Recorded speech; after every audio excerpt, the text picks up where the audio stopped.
I'd like to call this work session order. This is the Assembly Budget and Finance Committee meeting. Madam Clerk, let's appreciate you being here. Let's run around Denver Hills for the record. Go ahead, Lance. I'm Lance Wilbur, OMB Director. Dan Moore, Treasury. Paul III, Deputy Mini Manager. Suzanne LaFrance.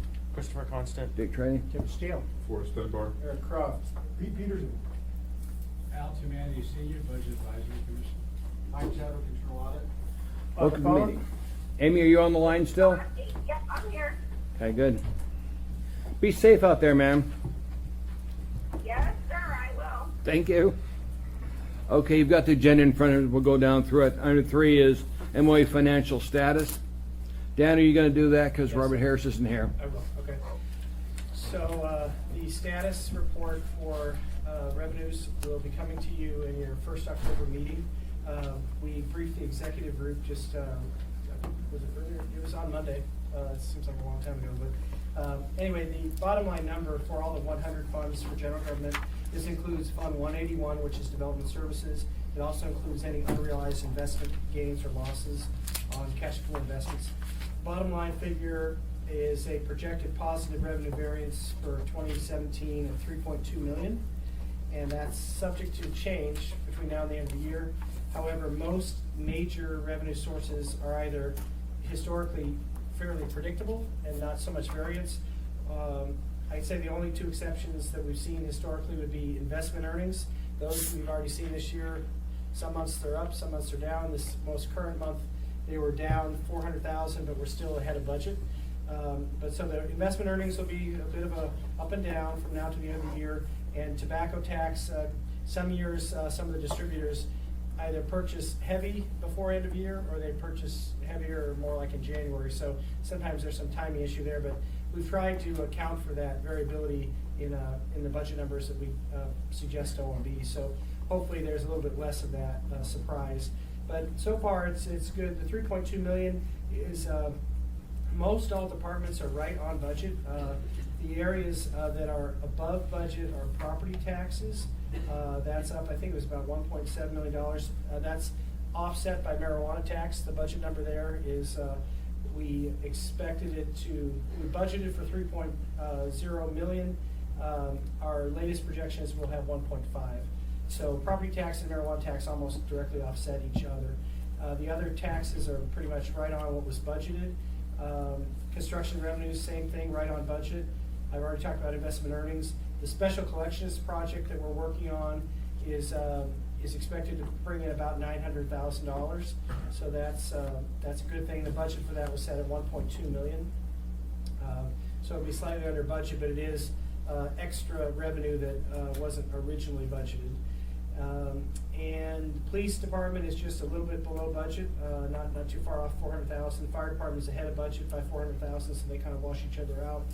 And it's pretty much fine. So the big main reason for the $3.2 million positive variance would be municipal assistance. And that's something that was announced at the last meeting of this committee. And there was some additional money, I think, put through the capital budget that was not budgeted by the city, and it ended up being very helpful for this year. So the good news is, too, that at this time of year, we're in third week of September,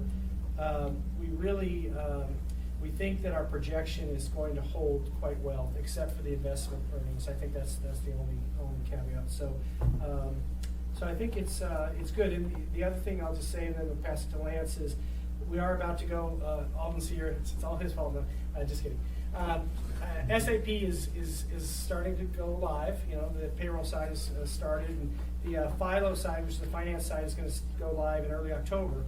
And it's going to be a period of transition, right? So we're going to all of a sudden have PeopleSoft numbers through September, and then we're going to have SAP numbers for the last quarter of the year. That's going to create a challenge for everyone to kind of learn how to use the system, to pull out data, to analyze it, and to do their normal work at the same time they're trying to get used to the new system. The good thing is, with these projections and with the time of year that we're in, this number of 3.2 million, which is likely to hold pretty close, is even if we have disruption with the go live of Philo, we're not going to be worried that there's going to be some huge swing in the numbers that we won't be able to learn about until November or something like that with the new system.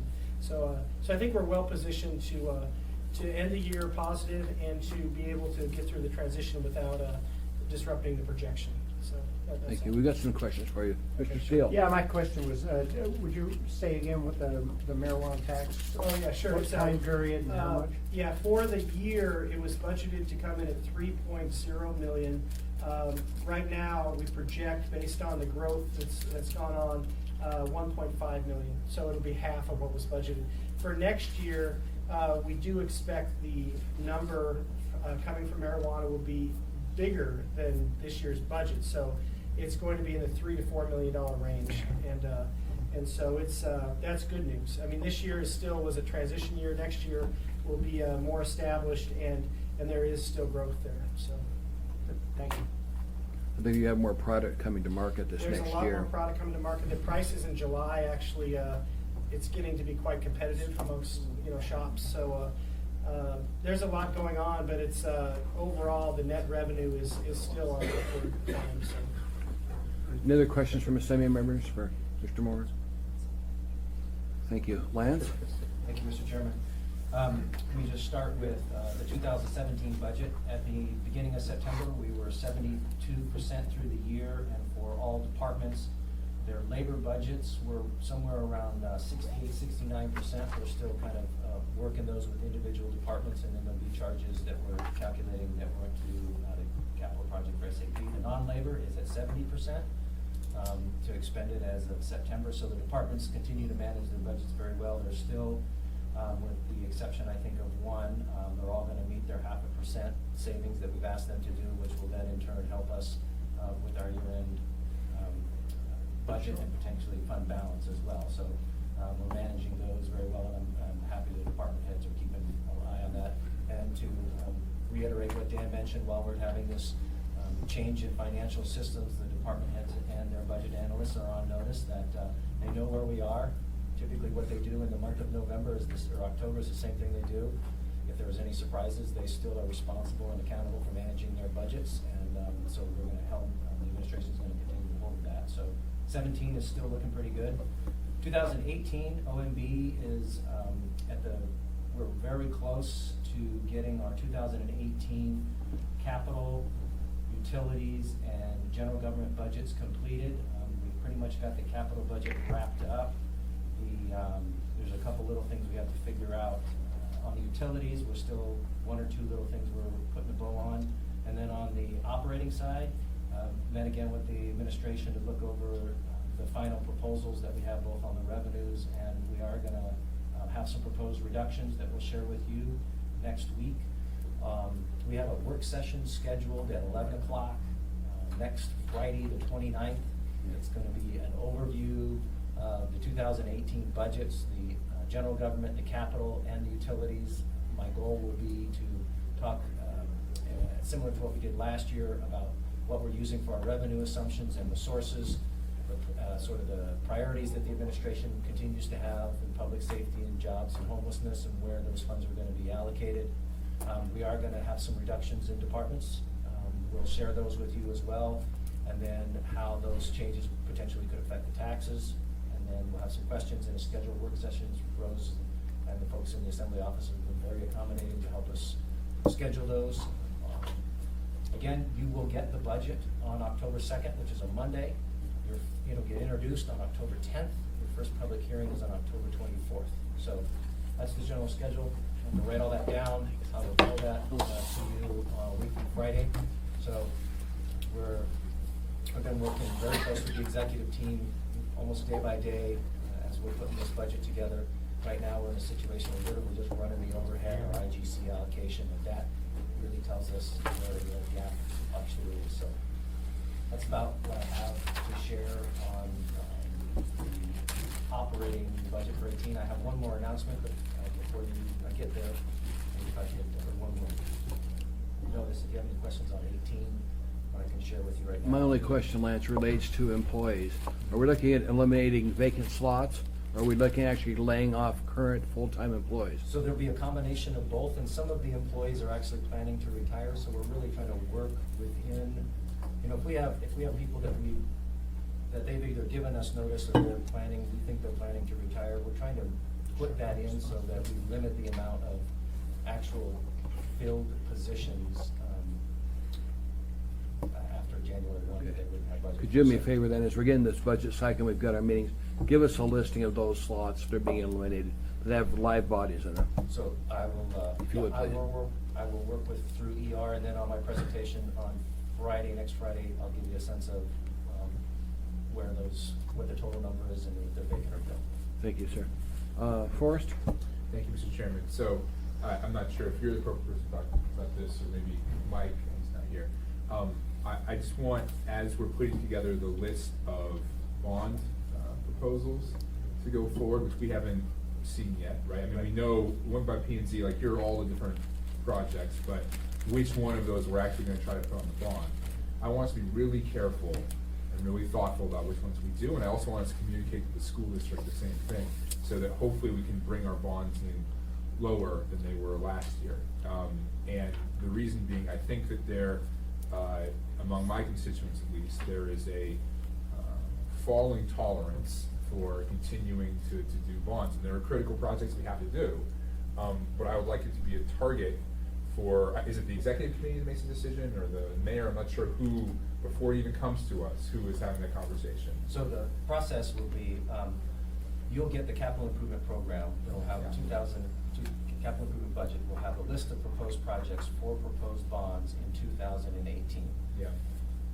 Once you approve that list, if in the development of the bond package, you Yeah. want to match that list, you can do that. You can create a bond list that is less than what you've approved in the capital budget. In the past, for us, what we've done is we get you to approve, or you approve the capital budget in November. We try to put the bond proposal together for you in December. We can have that conversation. The administration will propose the bond, and then you will act on it, take projects on or off. Yeah, I'd like us to be having that conversation early and have an eye towards having a smaller bond if possible. Certainly the school district having a much smaller bond, I know that's not under your purview, but, again, it's because I wanna make sure that all the bonds that we do put forward pass, and that we are just rock solid in, these are absolutely critical projects, and this is the amount that people will tolerate. Thank you, Mr. Chairman. Thank you. Just to mention bonds, I am bringing forward the bond package for the ambulances. For the The what? the ambulances we had last year that failed, I've dropped off the transit that was in that. This will just be for the ambulances. Chris? And I just want to kind of speak a counterpoint to that. Not that I say go hog wild and spend, but the constituents I keep hearing from are saying just the opposite. We have a tax cap, I want to do my part. And so, let us have an opportunity to pay for our city. And so I have consistently heard that, but I am the small district and the most progressive district. And so that might not generalize, but I would say let's focus more on what our priorities are than a bottom line. And then let's have the bottom line conversation when we get closer to that. Mr. Steele? I agree. Bonds, it's just a funding mechanism. If you've established a priority as to what you want to do, you got to find a way to pay for it. And bonding is a viable alternative to increasing the tax rate. And I think we ought to have that discussion. Other questions for Lance? Yes, Suzanne? Thank you, Mr. Chair. Actually, a question for you concerning Okay. the EMS. Yeah. fund. You said that will include the operational costs for headcount? It's gonna Is that- include the operational head count, because you've got to, if you got the equipment, you gotta have bodies to put in there, so yes. Right. What it's not gonna include is there's some transit stuff, but in the last one, I've asked our attorney to drop that out. Okay. And he's working with the fire chief on that. Cause when I take a look at the numbers we're getting from the fire chief, we need the equipment, we need the manpower for these calls. I don't want somebody to die because we didn't have the equipment there to get them to the hospital. Right. And I think last time we were not dealt well by old mayors that are gone now. So I intend to push this one. There definitely seems to be conflicting information out there, and I would be concerned about the same scenario, and that folks in the public definitely seem to have an expectation, perhaps because of some of the conflicting information, that the headcount related costs should be in the operational budget. Right. we're gonna try and get all that clear, and I think Okay. the unions are gonna try and push this to the firemen's union. And we could always ask the old mayor about his $81.5 million for SAP, and now we justified that. There's 81.5 or 85.1? 81.5, I think, or is it 85.1 now? Okay. Okay. I told you. Anyway. I told you. Not to get off track, but questions for Lance? Anything else? Mr. Chairman, I have one more Sir. just notification. The administration is working on an addendum item that's gonna come forward to start the fire academy in November, so we're gonna use some, I believe the funding sources, ultimately, we're gonna be using some of these state funds to fund that academy. So look forward for an addendum item to start the academy, and I think we'll put that on your September 26th. How much we talking about money-wise? 800,000. I don't remember the number. How many bodies we looking at? 700. How many bodies we're looking at in the academy? I think the chief was looking at, I don't remember, I think it was 12 or maybe 18. It's Nutrition Academy. Thank you, Forrest, Mr. Chairman. sorry. So you said the state money, you kind of gestured towards the end there. So you're talking about, we had a 3.2 million positive variance. We used some of that for this academy. Okay. Mr. Chair, yesterday Yes, the chief Chris. said it was about 800,000, so. Okay, That's all I have, Mr. Chairman. Thank you. that's all we've got for you, Lance. Let's move on to Mr. Tamangi with our Budget Advisory Commission. Yeah, we're still working on a couple of reports, the ones that he collected on the indebtedness, and the other one is working with the fire department to see if there's some areas that they can help them with. And we should have probably some preliminary reports, we hope, probably in November. I think that's the time frame we're looking at. And I guess the other item is that we have few recommendations of our committee, on the gas tax and diesel tax. And, we kind of like to hear some feedback as to what the Assembly's thoughts are on implementing that excise tax for gas and diesel. I've got my attorney working on it. I'll be introducing that in October to the body. It's not just my decision, it's gonna be up to the body. So I'll introduce it, but then it's gonna take the votes to get it through the assembly. I'm looking at excise tax, which only takes 6 votes. Not going to the voters. Excise tax only takes 6 votes. And this would just completely be included into the tax cap. So it's no additional money coming to this town. It would just go to offset the property taxes we're paying now. It would just The attorneys drafted it. It would just transfer money from people in my district to There were a lot of homeowners in your district. I don't know why you keep telling me that. Brennan's. Mr. Peterson. Thank you, Mr. Chairman. So my question is to Dan, so are we gonna be able to collect this fuel tax without hiring additional people, or how many additional people will we be? Our assumption is we ride the coattails of what the state does, and very, very closely. So with that, we do actually have one position right now that exists and that we've been holding off trying to fill it because of budget savings targets. But we expect that once that position gets filled, that we hopefully can handle the additional burden from that. Because we're doing so much to pattern right directly after what the state already has in place. So that is, if the assembly were to pass something in, say, November, we would probably look to start a new tax like that March 1st for the industry. And we would have time to get our staff position filled and prepare forms and, make sure the rules are all in place and we communicate with the industry. So it's definitely, it's doable. Yeah, and I don't see it being a big added cost, certainly not in the beginning, and, we're gonna do as much as we can to just cover it, so. It helps that the state has already done the legwork, so. Oh, great, thank you. And I appreciate, Mr. May, your committee work on it, because your committee is comprised of appointees by the last administration and appointees from the current administration. So I appreciate you guys bringing it forward, and we need to give you some resolution. We just didn't ignore it. I gave it to our attorney, he's drafted it now, Rose is working on the numbers. So we'll figure out how this thing is going forward. But all I can do is introduce it. Then it's gonna take the body to approve it. And then we'd have to deal with, it'll be an excise tax vote, so it does not go to the voters. And the difference is, if it was outside the tax cap, then the voters would have to approve it. So that's the reason it's easier to do this. Yes, sir. What can we expect of cost shifting from the state coming up? Is there anything looming on the horizon that you expect to see them?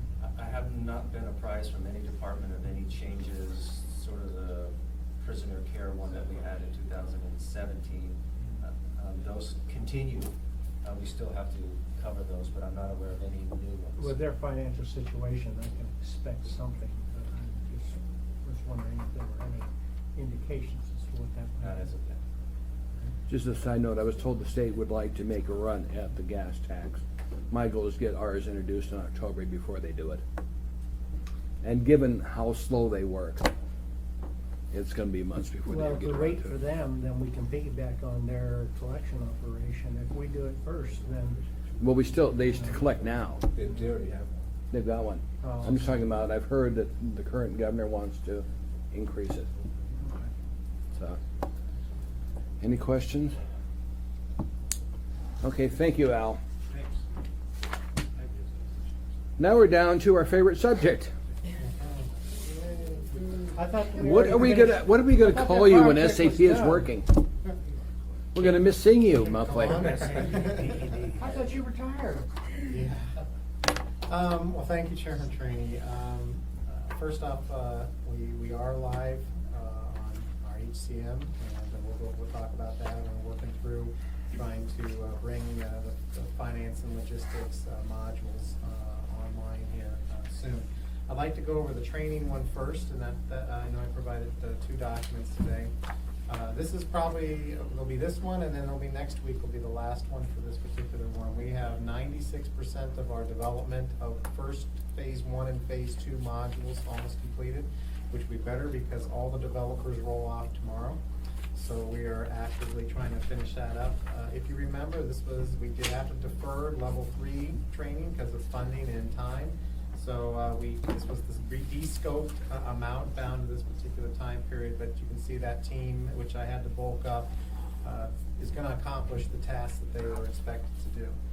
The right-hand information there shows the delivery to date at 69%. You will notice that the ones in white are being deferred there till after the October 2nd date. And then we have ongoing training and so forth. But approximately 70% of our employees have been trained in the classes. And these really are the yellow ones that are listed there on the left as you go through. The next many slides, which are the ones that I actually take more faith in than anything else, those are the employees' responses of what they got out of each of the training classes that they've taken so far. We've seen these metrics in the past, and overall, I think, if you look at AR 100, granted there were only 6 people, but taking that first class, but they all marked the highest possible scores they could. And as you can see, as each class is going down. We have had one class that didn't go quite so well, so we pull it back, take a look at it, make some tweaks, talk to the trainer and so forth. But overall, you have to remember these classes are being taught by Muni employees. They're not professional trainers and so forth to be able to do that. And then the very last page, I think is an important page. We haven't really talked about this in the past, but U-Perform is the step-by-step hands-on help that employees can receive to walk through all the steps. This shows you the amount of hits or the amount of times employees have gone out to date to visit that online help and use it as a tool to be able to get through whatever issues they may be misunderstanding. Obviously, the employee self-service, that's is the largest number. It impacts the largest number of people. But what this shows me is that 2 things. 1, that people know it's there and are using it. And 2, we're not getting phone calls on those things on how to do certain tasks because we have provided this online resource for them to be able to do that. And you can see how it all goes down. Obviously, some of the lower numbers are because some of those classes were brought on later. Employee self-service was the very first one. But this is a real good tool, I think, to be able to show how well people are using the system that we were developed. Overall, as I stated, that we got probably one more week of training that we'll report on. I have been actually very pleased with what's happened over the last couple of months with regards to getting caught back up on developing the classes, the delivery of the modules themselves, and overall, I think you can see from the user satisfaction, the general consensus is they got a lot from it. And those classes and those materials will be able to be continued to be used by the ER department into the future for new hires, for retraining opportunities. You know, it's a living, breathing documents as things go on, and we'll be able to do that.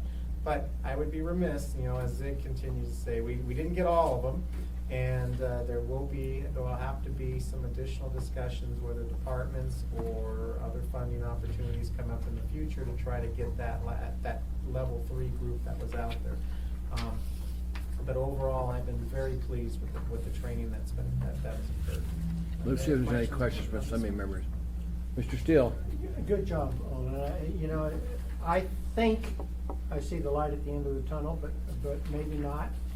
That's I what wonder your Westmoreland said perspectives are. before the TED offensive. When I get into where they are in the system, maybe that'll answer some of your questions. But on the training right here, the end is there. We have, the materials will have been created, the people will have any retraining opportunities, and they're using the resources available as training to their benefit. So, on a training aspect, I didn't think we were gonna get here, to be honest, about 6 months ago. I think I had a Your concern. and vacation did you well. We pulled it together, but I also had to double, almost triple the resources in this area to make this happen. But you're well aware of funding that we had request. But overall, I'm pretty happy with where we ended.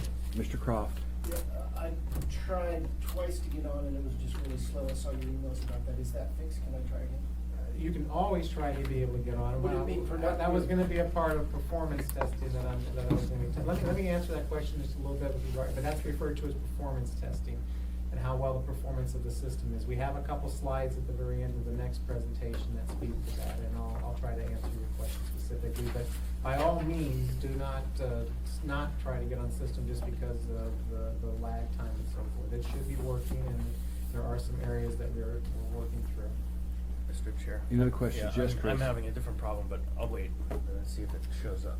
Okay. Any other questions in this segment of it?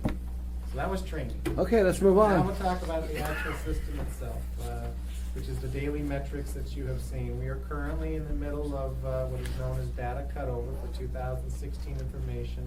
I'm currently looking at slide 3 on the bottom there.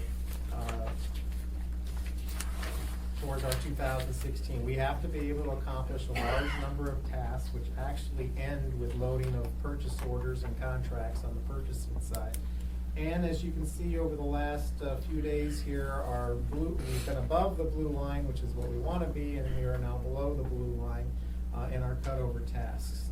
So we had a 4-day this last weekend, and Monday and Tuesday we had some issues with loading of data in a couple of modules that have delayed us.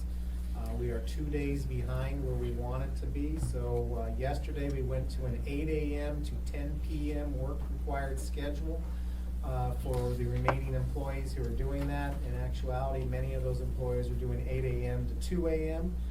We're giving them a couple of hours of sleep to be able to make this happen. But I am attempting to tell you what the Muni staff, as I always do, is trying to do to get this project where it needs to be.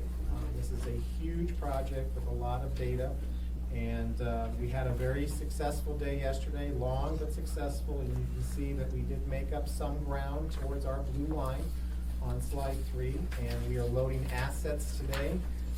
Things seem to be going pretty well. We have some FERC things to do, and then we have our biggest issue right now is we have something called carry forward that we must begin on Monday, which is then followed by all the purchasing items that with POs and so forth. So we are on a mandatory 8 a.m. to 10 p.m. 5-day schedule, which will just get us caught up to Sunday. And at that point, we're hoping to be back on schedule with where we're at. There are the people that are, next week is an even heavier load week for us. As I mentioned with these two things, we were already on an 8 a.m. to 10 p.m. schedule, so there's not much more I can go beyond that. We are looking at We have broken a few tasks that were next week that into smaller sections that are not predetermined on other ones. And people are actually today and tomorrow, now that they've got their work done, are working on the lull period that they have before that comes back again. And my hope is that some of the tasks that we have lined up next week will be done quicker than what we have planned, because they're taking a look at it and trying to do this. But the core group of people are working, they're living here, and we're doing every single thing possible to try to stay on schedule and still meet our 10/2 delivery date. But it's taken everything we have to be able to get to that. Lots of overtime on the consultant side, and as you're well aware, there's normally a muni labor thing that I'm having to monitor from a budgeting perspective, and I'm basically just whatever it takes, and I'm worrying about the money after the fact. We've got a week and a half left here, and we're gonna make it, but we are putting a large task on people. I see some questions before I. Mr. Dunbar, sir. Thank you, Mr. Chair. What happens if you get to 9:30 and this green line is under this blue line? We'll work 24 hours a day to be able to do that. 8 days a week. And we will continue to do that. No, but If by seriously, some- what's the Bring in practical the outcome if assembly. we don't hit that?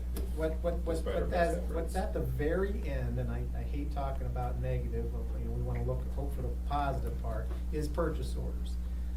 Contracts and purchase orders. So if at the very end on 10/1, if we go live, move into the next phase on production on 10/2, we may not have all purchase orders loaded, so we will load them in a progressive manner and still move to the system being available, but may not have all purchase orders, and we'll just continue to keep loading purchase orders as those things become available in the first or in the third or fourth. We have to be able to get everything loaded in order to be able to run payroll on 10/6. That is our ultimate driving date that we have to be able to go and to be able to hit. But Go it ahead, seems to Mr. me, Still. the costs, that's a good decision, because those costs can be a little bit behind the curve.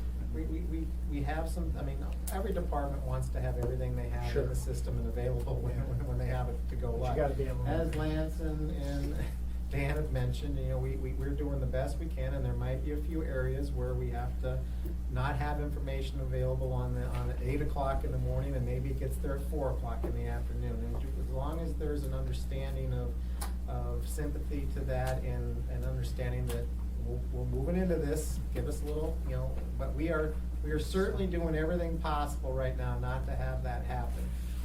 But we have some major issues next week that have been tiered up that we are hoping everything goes well on. Well, we don't want some failures. When it comes time to operationally deal with everything. We have failures, and we I work know. through them to the best of our ability. So anyway, from a cutover perspective, we are a little bit behind. We're working almost 24 hours a day right now, and we're trying to get caught back up again. And we'll do what we need to do to be able to do that. But that we are below the line, and we're doing what we can to be able to do that. Mr. Constant has a question, Our sir. friends in the fire department will be glad to hear they're not the only ones that have a big pool of overtime for once. So, They if had all we the- wanna move on to, I'm gonna skip, on to slide 6. Slide 6 and 7, we're actually on 2 pages right now. That's, the defects that have been found during production. So as you know, HCM is in the production environment.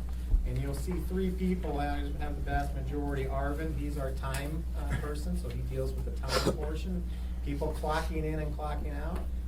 As with anything with this project, I have learned, and I'm sure many in the assembly have learned from day one, if something bad can happen, it will happen to this project.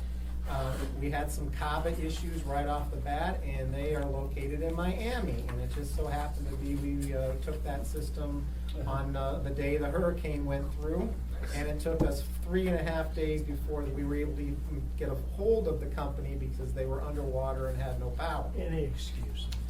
So that's what happened last week. So do we have any in Puerto Rico? And the next group, which is Enrique, which is the bottom of that page, all the way to the following next page, lives in Puerto Rico. No way. Yeah. That's great. And he had to go emergency home to his family, and they have no power and no phone. So he has the largest number of ESS, MSS defects, as you can see. We are trying to get other people and developers across the world to help us out, but hurricane number 2 or 3, whatever it is, has also now hit us. And as you can see, his number of defects is very large. Alvin, do you have anybody in Mexico Yeah, I was City? gonna say. We did. I forgot to ask We you. did, but the testers did roll off in August, but they all came from Mexico City prior to that, and they're not currently being used. So hurricanes are the excuse. Right now, hurricanes have been my problem. So SAP is killing the world. I'm asking for diligence and patience by all, because I cannot plan for these things. No matter what I can do, I cannot stop the world. Where's the Um, reporter? That's a But yes, story. we do have a gentleman in Puerto Rico, and he has the most amount of work right now, so we're trying to do what we can. Is his family all right? Or he doesn't We have have, no there's no idea? communication Yeah, I was on the gonna say, island. you We have can't- no- We kid around it, but the family's one thing that's really important. We have multiple people trying to contact him. And then the last area, which I kind of bring your attention, is long, this is our security area. I've read up about a lot of projects, talked to a lot of people, security and roles and so forth, no matter what project you do, tremendous amount of work, no matter how much planning, and we have been experiencing a lot of people who want different accesses and so forth, and we are doing whatever we can to try to address those kind of things. But we have a large number of defects. We are working with those departments who are in process to try to resolve them. They're not being resolved as quickly as I would have hoped, which is probably gonna lead to some frustration with the new staff. And as I told you, we went in with this with the understanding we're gonna do the best we can. But we are in production and people are using it, and we are gonna address the issues as quickly as possible, barring any future hurricane issues. But there's a lot of work, and there's a lot of issues that either came up or we're dealing with. John has a question. John and then Suzanne. John? So, I mean, Enrique's got this long list, but you can't, I mean, there are other programmers that could pick up his task? There were a couple, we had developers in India who were developing the ESS MSS. So we've asked them, can they pick up looking at some of the defects that he's unable to get to that maybe are of a lower priority or lower complexity. In addition to that, we've reached out to both SAP and he's a Peloton resource to see if there are other consultants in the United States that have this knowledge base that might be able to help us out on a temporary basis until we can get back in contact with them. But even when we do, there's so much work that needs to be done in this area, it might be worth having some additional resources. But many, many, many people are rolling off this project because of funding and a variety of things. Between now and next week, half the staff will be gone. So we'll have this list, and the ITD and remaining departments will have to start figuring out how do they prioritize and realize what is the key defects and what do we hit first as we go through. Right now, the majority of our consultants, we've been able to keep on for 8 weeks of additional support. He is certainly one of them, but this list continues to grow, and we'll be talking more about that as we bring the finance and logistics. But expect they're going to have a very similar experience here. You start up the system. There's going to be a variety of things. There are more consultants, however, on the finance and logistics side, so they're a little able to spread it out a little bit more. We only have 4 or 5 people on the entire HR payroll side, the entire project, so it's more centralized on certain people. Suzanne? Thank you, Mr. Chair. Large number of defects, and my understanding is because trying to hit the go live target date, some of the testing phase was a bit truncated. Is that correct?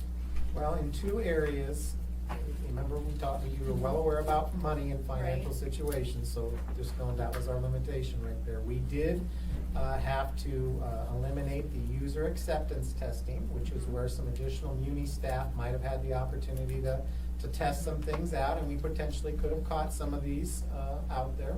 And then to go to Mr. Croft's comment, we did have to give up the performance testing month as well, which was out there. That may have been a situation where we would have been able to catch some of the computer things.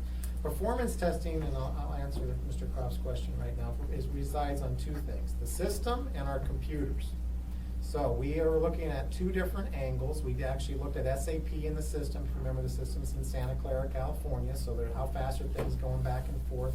We did find something in ESS, We MSS get a yesterday tornado that in was, there. that was targeting the system too much. We've rectified that and hoping that the speed will come up on that side. We are currently in an analysis of our own internal computers across all 3,000 employees. They're at different levels, different software levels and so forth, and determining, you know, when we tested things, we tended to test them on super machines that have the latest and greatest, and when we rolled out all these things to these other machines, the performance things that we were not seeing on our test machines are being experienced out there. So you could potentially, and I know Mr. Trainee has expressed this. I've been in the hitting past this since about we started this computers, program. that, you know, we may have some computer issues or legacy systems that might be slower than would be expected. We are analyzing it. The number of performance things really started on Monday, and so we've only been on our third or fourth day. We've already started fixing a few things, but we are analyzing it, and it is a frustration, and we're gonna try to, I don't know, Mr. Abbott, as you saw, is looking for me. That might be something related to that.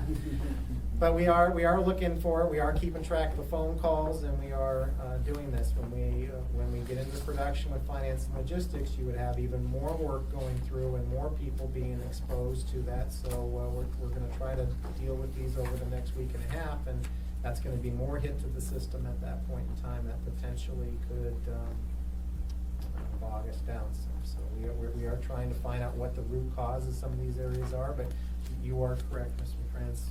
Without UAT and without performance testing in an effort to save time and money and meet the schedule, we potentially could have caught some, never all of these. Some of these, no matter how much testing you're gonna do, what you really need is 3,000 people to test something, and then you get every variance that you possibly have, and that's why we went into testing.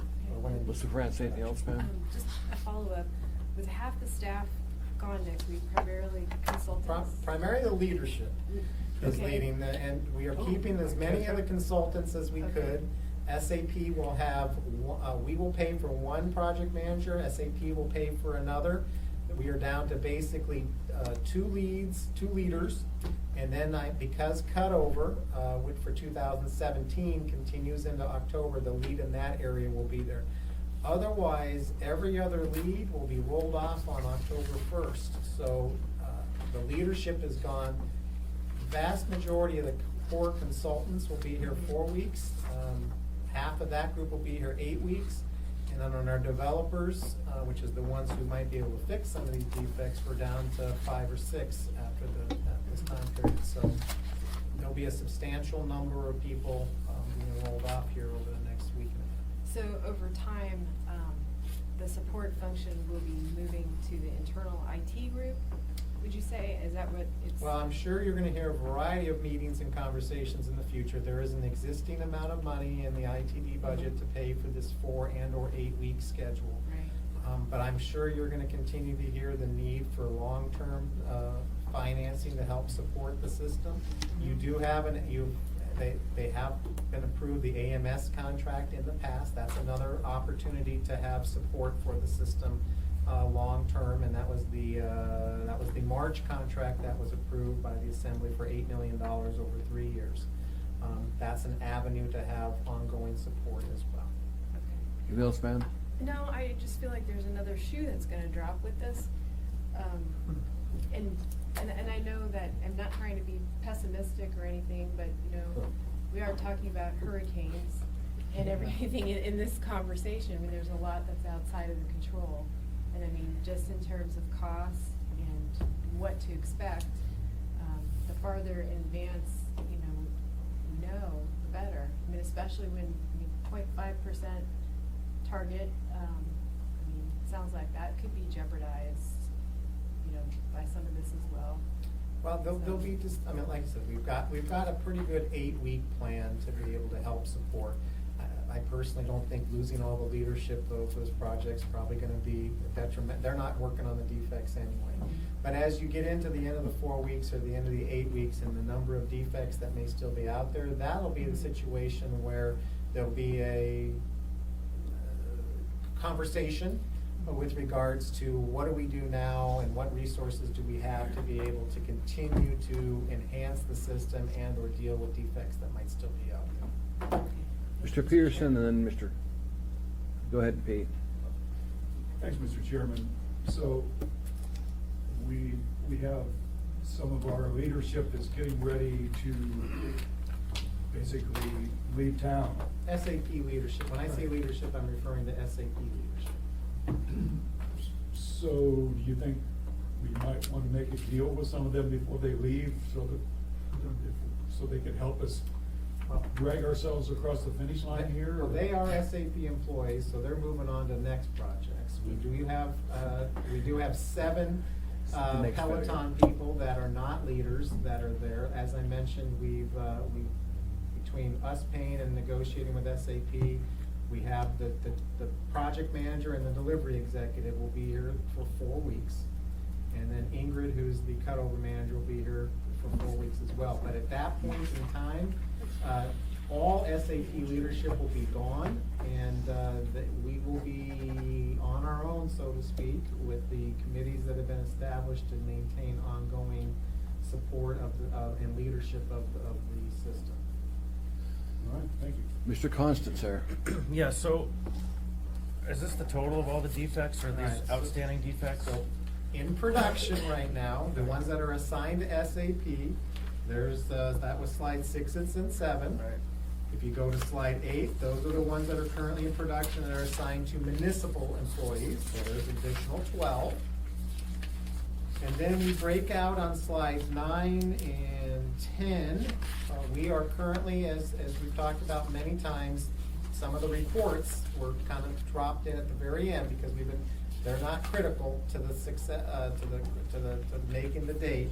So there are defects that are being done on the reports, and I'll talk about where those reports are at, but there are currently 22 and 6 on page 10 that are on the reports. So we have production defects and we have report defects that are currently being worked on. So to me, that actually doesn't seem like an extremely big list. I mean, that actually seems like a pretty tight list considering 3,000 users every day of use and every problem that you could imagine could happen. I don't disagree, but we will be bringing finance and logistics on, which are 15 more modules out of the 3 we've brought on right now, which the number could potentially, but See more errors defects creep in. don't scare me, it's the how fast we can get them to be fixed and resolved. That's what I look at, but you are correct, there's a whole separate group of people working on reports.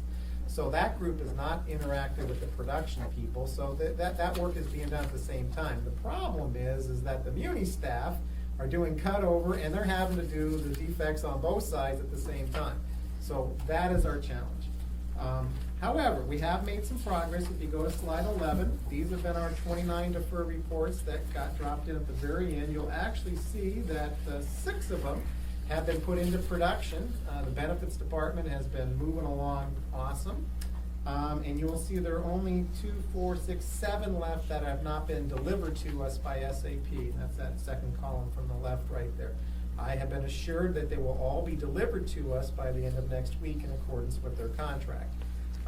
Now, how fast and how much time our employees have to be able to do their testing and then fix any breaks and defects that come up will be determined on how fast they get put into production. But you will have seen over the last several weeks in these movement, we are making certainly progress, and I never, to be honest, I never even expected these 29 even to be hitting the system. If you remember 6 months ago, and we're actually putting ones into production right now. So I think while we have a ways to go, it's way more than I ever anticipated we were going to have at this stage. So my Chris? personal challenge is I can log in and I can get into the module. When I go into the self whatever it's called module to update my information, the pop-up opens up and it stays blank. Yeah. It doesn't do anything, and so it's not that it's slow, it's literally dead. And I've tried it on 3 different computers and 3 different browsers, and so, but it's super small priority because I only need to update my information, I don't use it, and so, but that So, was a confidence crusher for me. What I would suggest, if you could just give me a list of the names, and if we can get people in here, that we'll get you on a machine here and we'll see what the problem is. Mhm. So anybody, it sounds like everybody. So, if there's a way we can schedule you on a 10-minute thing, we can get on a machine here with the consultants looking right at it, and let's figure out what the problem is. You should, first day I got on, I did everything I was supposed to do, had no problems, no performance delays or anything like that. And the I've next been able day? to- I've been able to approve my employees' time cards. I mean, for some reason, I've had no problem. Maybe that was a separate. Well, you've been having They boot you into the code if your Right, exactly. number comes through. Whatever you want. John? So, hearing their frustration, I don't even wanna try. So suppose in a couple months I finally go on to update my information, is there any problem with me waiting? The only problem, and this is if for some reason you were to pass away, I think they wanted you to have your final paycheck and a few beneficiary things listed in there. That would be probably a negative. But on beneficiary wise, that is the reason why you wanna get in and do that. From a pay perspective, you're not having to clock in and out, that'll be, whether we get the pay system working and everything, that'll be for everybody, but it's not contingent upon you getting in there and being able to do anything. So my Given heirs you will make be so able to much, fight so little over it. money, John, it won't matter. Exactly. Give us some Potentially, entertainment. yes. They'll have bigger issues. Entertainment. On slide 12, if I could move to that one, that is our CAFA reports, which is another area where we've been behind. You will notice that 7 out of the 10 have been delivered to us, and I'm been promised again that the other 3 will be delivered by the end of the week. I find it highly unlikely with where we are in cutover and everything that our muni staff will have a chance to go through and do those, but once again, that was an area I never even thought we would be done, and to have them delivered, they do not need to be ready on day 1, because CAFR doesn't happen until next year. However, we are trying to make sure that those that deliver. And as I mentioned, I think in my email last Friday, we are putting 3 new slides in, or had put 3 new slides in. These you will see are the positive, on slide 13, the positive results of CABA. We had a variety of issues and nobody to support us because of the hurricane. You will see the green line has been going up with that, and you will also see, more importantly, web clock is where the problem has been. The computer, or the clocks on the walls, not that we haven't had a single problem with them at all. We've had a problem when we rolled out the web clock and we didn't have the right versions of Java and software, a whole bunch of other things. But you will see now here in the last 2 days, if you look at the little snapshot, that little orange line there is web in and out. You can see it was hardly anything because we were having problems. We told nobody to use it, and now you can see that number is skyrocketed up to the top. Well, that was the thing that we talked about when we were first discussing it, the ability to them to sign in and sign out on the web. And So thanks for fixing that. We got it, and we're getting there, but the clocks, I've always been a proponent of clocks, because I trust them more than computers. We I have know not we had had a a, single we had a clock problem with people lining up for the clocks. No one has done, it takes 3 seconds. I've watched them downstairs, boom, boom, and they're out the door. No one has complained about the clocks. No, but they were before the police department, lines of people trying to get in, so. So we are maintaining the metrics, so we're keeping it, I mean, this is how we identify problems, this is how we fix them, and you can see how the trend is going, and we're on track, I think, with web clock, but the hurricane really hammered us last week on that. Page 14 and 15 are the help, Maybe we the can flip helpline that. calls that are coming into our IT department. You can see that the vast majority of those calls were password related, where it was a very complex password to put in to start, and we're having difficulties coming up with passwords at the end. I have no problem with big numbers of password problems. That's nothing to do with the system. However, per Mr. Croft, as you can see there, performance issues have gone up on, that's the green and the red over the last few days, and that's, as I mentioned, is we're looking at it and we're trying to identify where those root causes are and how we need to fix it, because that is something that has gone up more than we have expected. And then on page 15 is just a different summarization of that, but you can see that of the calls that have come in, you can see how those issues have been closed, pretty responsive by that department. So these do not show the calls that come to payroll or the ER calls that have been coming in, but it's metrics that we're trying to use as tools to help us make the system better, address the employee concerns as fast as we possibly can.